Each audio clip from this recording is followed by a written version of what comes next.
Hey, what's going on? You know who it is. You know what it is. All right, you guys, peep game. All right, so Stan Verrett is going to be leaving ESPN at the end of the summer, basically ending his 25-year, you know, um, run with ESPN. He's been on ESPN for 25 years, and for whatever reason, they wasn't able to work out an extension, or maybe he just decided that he no longer wants to be with ESPN. Guys like him, he probably at a point to where maybe he wants to do things on his own. Keep in mind, when you work for these major networks, you are straddled, you are hindered sometimes from being able to say exactly what you want. There are certain things you can talk about and certain things you can't. And then when they want you to talk about something controversial, they want to limit on how far you can go with your opinion. So in other words, they control your opinion because you basically answer to them.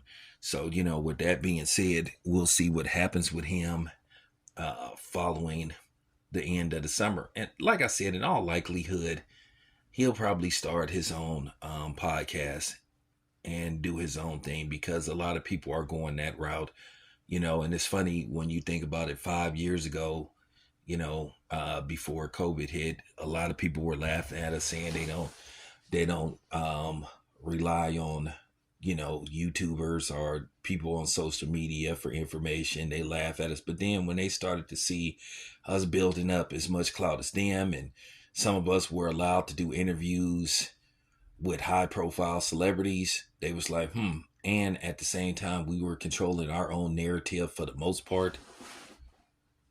They were like,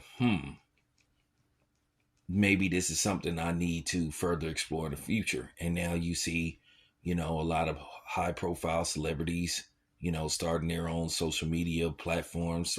Some as far as, you know, putting shows, putting TV series on social media, doing everything independently. So, with that being said, that's the smart thing to do.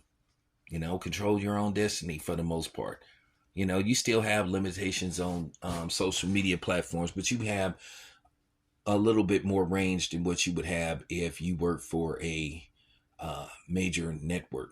The ABCs, the NBCs, those type of people. CBS, you just have a certain amount of, you know, range where you could say this or you can say that, or you can't say this or you can't say that.